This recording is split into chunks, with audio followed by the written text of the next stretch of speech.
I am driving home from work on a snow-covered highway. I can barely see anything through the driving snow, but I have already passed 4 accident scenes. I look into the distance. A concrete barrier at the entrance to a curve is part of a construction site with a closed part of the road. Therefore, I change lanes. The driver behind suddenly loses control while changing lanes. His car skids and touches my rear bumper. Out of the reaction of being startled, I want to make way for him, but this causes my car to lose traction completely. My car shoots forward like an arrow.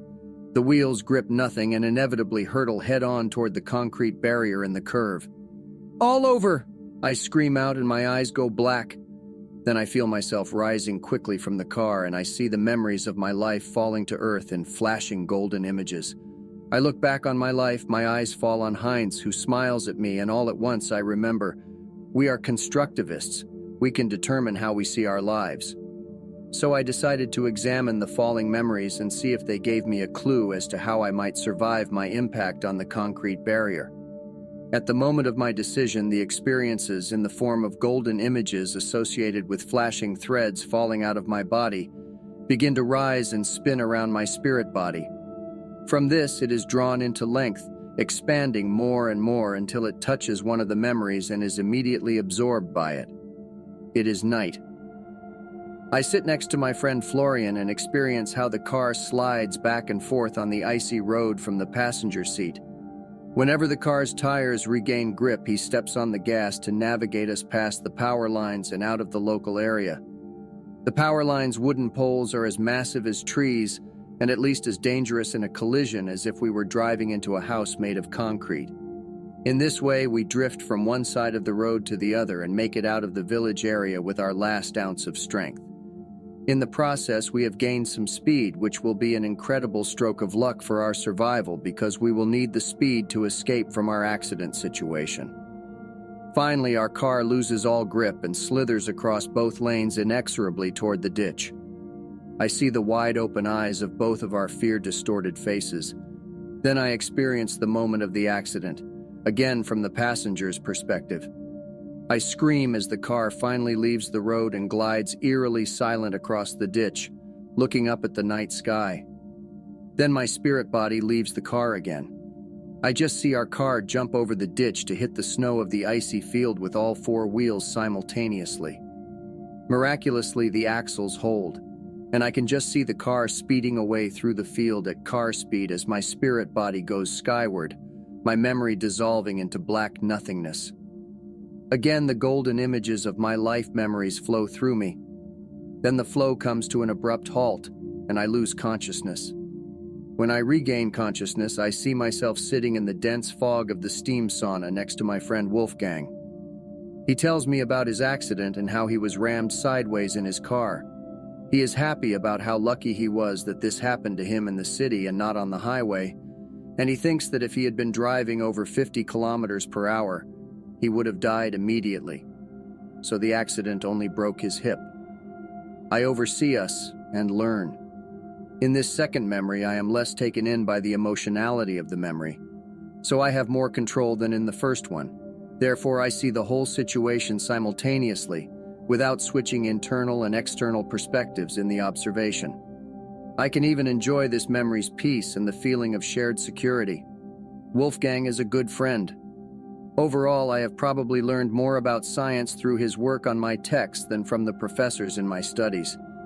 I don't know anyone else who works so meticulously in every subject area as he does. We spent over an hour in the steam sauna that day, and he explained to me every detail of the accident, as well as what would have been if something had been different, what the chances of survival were, at what speed, at what angle, and with what car. I enjoy his soft, raspy, bass voice. For a time, I come to rest entirely in this memory. But then I hear Wolfgang say that a similar accident on the highway, both in a head-on collision and from the side, would have been fatal. This statement tears me out of my sense of security. Suddenly, I remember I am not sitting in the steam sauna with my friend at all, but that I am in acute danger for my life on the highway. I remember that it is my task to survive this accident that has just taken place. With that, my memory dissolves. The stream of golden and in all-colored sounding pictures floods me. This time I experience the stream as a kind of synesthetic network of tunnels arching through a multi-dimensional space-like space.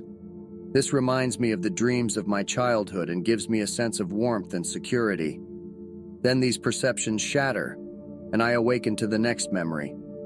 I see myself in the refugee shelter, jumping headfirst against the wall and sliding down the wall with a forward roll over my shoulder blades.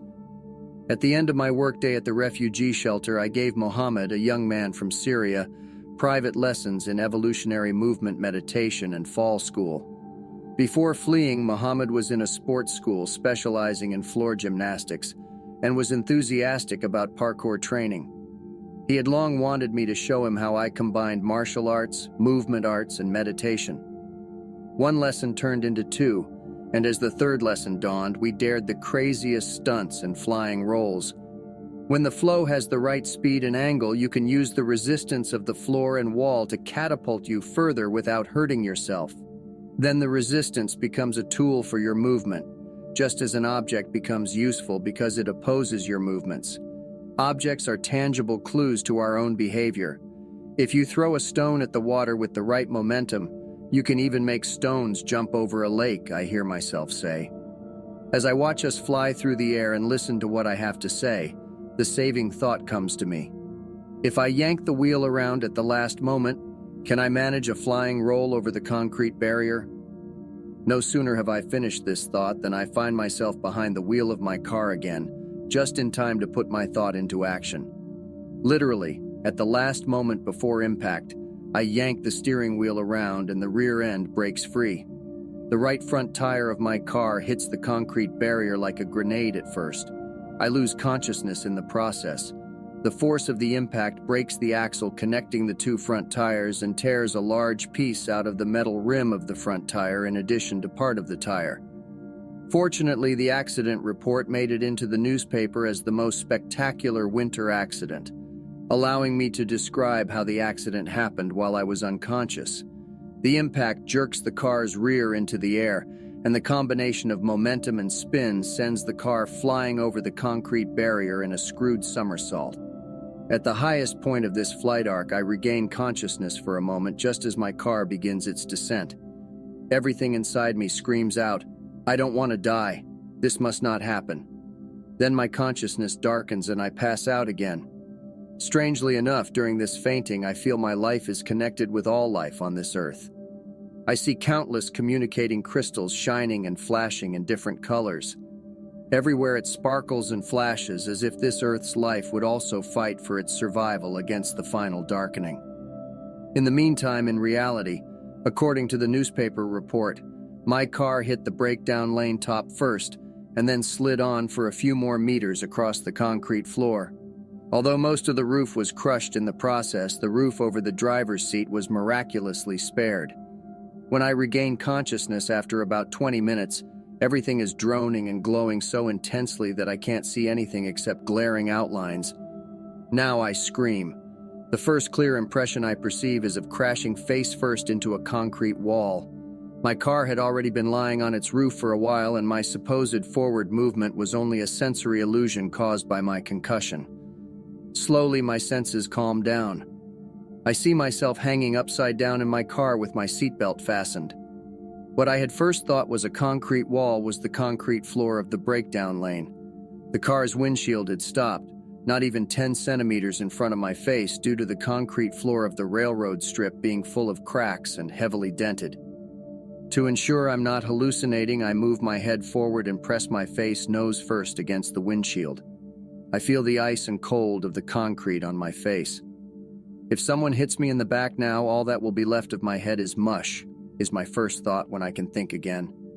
But what if I have internal injuries and move, then I could die from a careless movement alone, is my second thought. Be that as it may, after all I've been through, I don't want to die because someone can't keep enough distance and drives into the back of my car again. I decided to check my integrity against the basic patterns of evolutionary motion.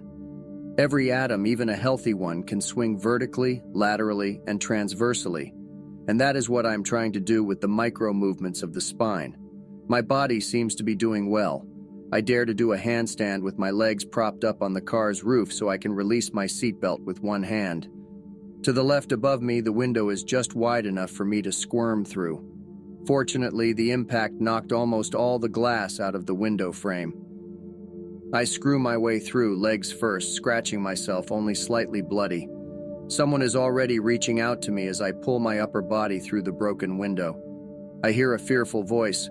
"Don't move, you could die!" I grab the hand extended to me to pull myself out of the car until I lie on the snow-covered ice floor. I roll across the ground and stand up. Then it gets tranquil inside me, and I look out at the drifting snow, illuminated by the neon lights of the highway. I look up at the sky and see the stars shining in the darkness of the night. It's stunning to be alive. This story was shared by Dr. Phil P. and happened in 2016.